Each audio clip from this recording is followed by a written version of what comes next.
Okay, so the question, I think, has to do with what do we see for rural areas in terms of the future diversity of the population? For example, in this previous election, I think we saw a lot of rural area influence. Mm-hmm.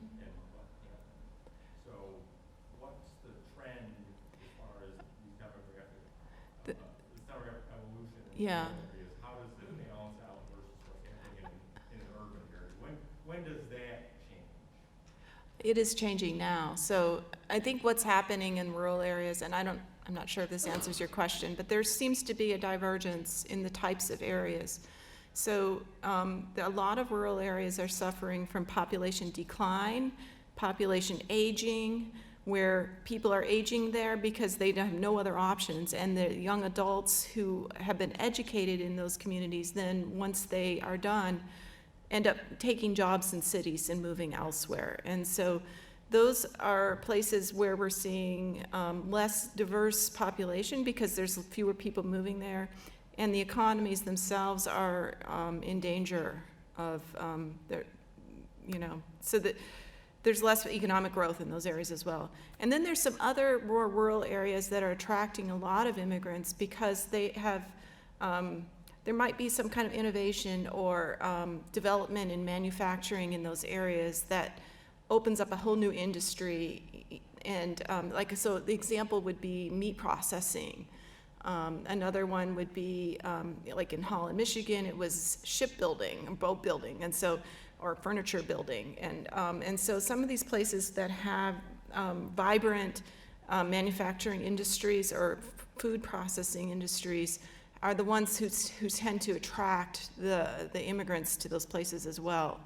And so those kinds of places are kind of heading down this other path where their economies are more vibrant than before, but they also are contending with a newly diverse population. I don't know if that helps, but that's the kind of stuff we're seeing. I had a quick one for both Mary and Larry. And it's about sort of how do you take these really cool inventions and move them out into the marketplace? If you could just maybe talk about your own experience or what you think might happen. Again, at the mic. Yeah, that's a good question. Thank you. I mean, I think there's a number of ways in which that can happen. Many of the faculty would spin off a company and kind of do that in addition to their faculty job with run a company to then commercialize their invention. Another way is you partner with the company that already exists.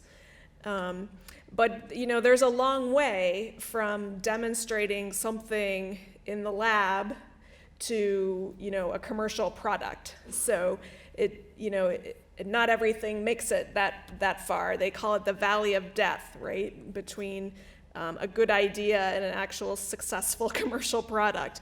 So there's a lot in between there. There seems to be a lot of support at the university for these kinds of efforts, which is nice to see. But it's a big challenge. Yeah. Great, thanks.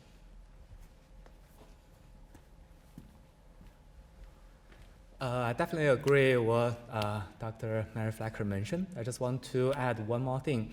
First, for me, I think it's still early in my career to think about that particular aspect. But I think from this particular research, what we are working on is on the wearable type electronics.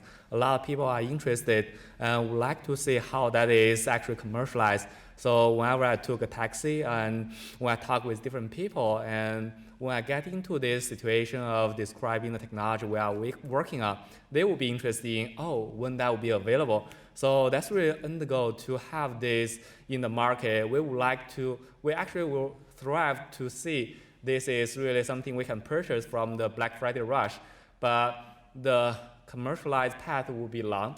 However, for this particular technology, I do know there are a lot of people and effort in this particular direction, trying to bring this technology from the startup company to a bit forward. So that's why I learned some startup company are working on this particular technology. And for example, Apple and the other large companies are also interested in at least make some their product into flexible and wearable form. So I do see that's a really good picture and to move this technology forward. And of course, I look forward to be a part of that and make sure this technology will be pushed forward to the forefront for the commercial market. Thank you. All right. Well, thank you very much. And let's give one more round of applause to all three of our speakers.